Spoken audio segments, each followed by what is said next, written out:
Senator Cory Booker did something unusual. In a place where speeches are often measured in minutes, he broke the mold. He talked. For a long time, not just a few hours, but an entire day and then some. 25 hours to be exact. It was a feat of endurance, both physical and mental. This wasn't your typical Senate speech. This was a marathon, a test of willpower and determination.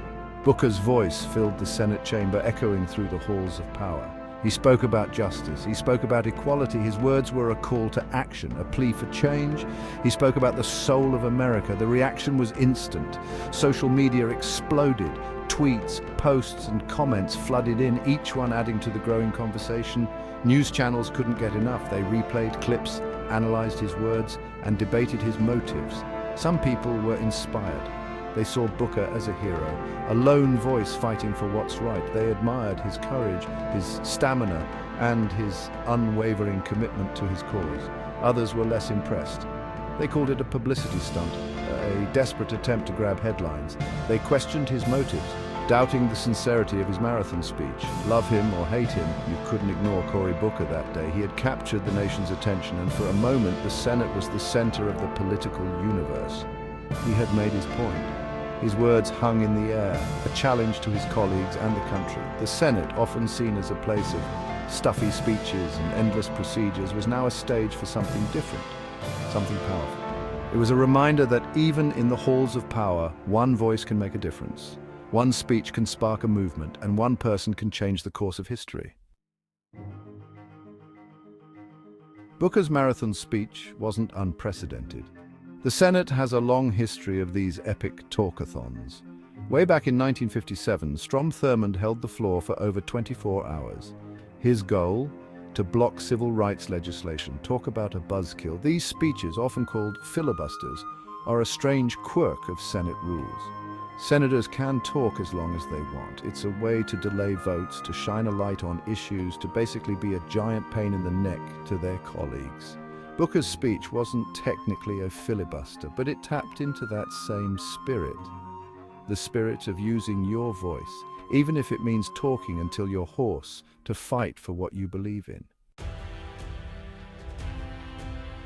The word filibuster has a surprisingly adventurous origin. Think pirates, not politicians.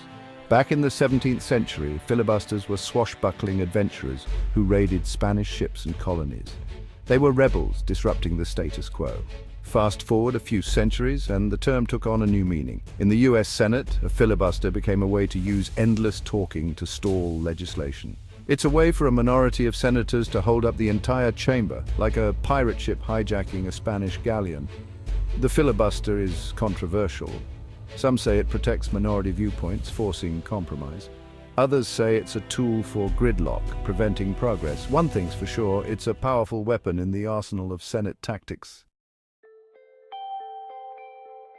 Cory Booker's marathon speech wasn't just about talking, it was about action, or rather the lack of it. Booker was fed up with the Trump administration's policies. He saw them as attacks on justice, on equality, on the very fabric of America. He also saw a Congress that was failing to hold the president accountable, a Congress that was too willing to go along with the president's agenda, even when it went against their own values. Booker's speech was a wake-up call. He wanted to shake things up, to force people to pay attention. He wanted to inspire his colleagues to fight back, to stand up for what they believed in. Section 5, a symbolic stand, igniting public discourse, fueling resistance.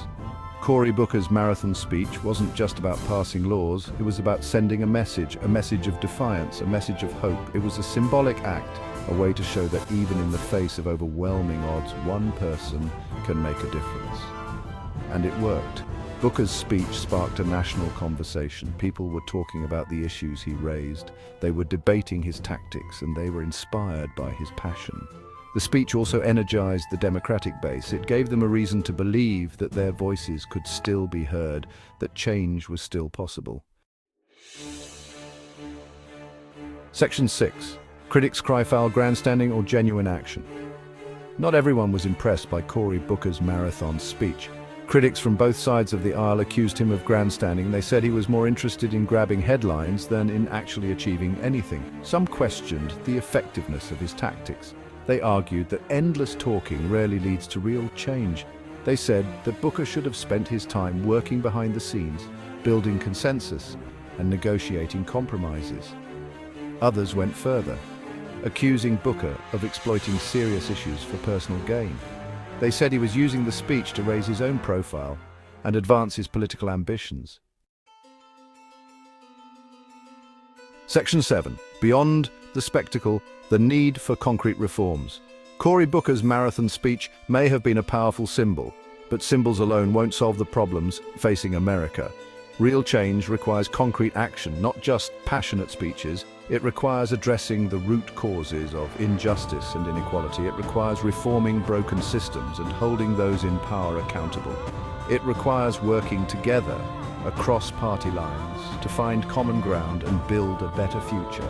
Booker's speech was a call to action, but the real work begins now. It's up to all of us, citizens and lawmakers alike, to turn words into deeds and build a more just and equitable society. Section 8. The filibuster's fate, relic of the past, or safeguard of democracy. This question has been at the heart of American politics for decades, stirring passionate debates and intense emotions on both sides of the aisle.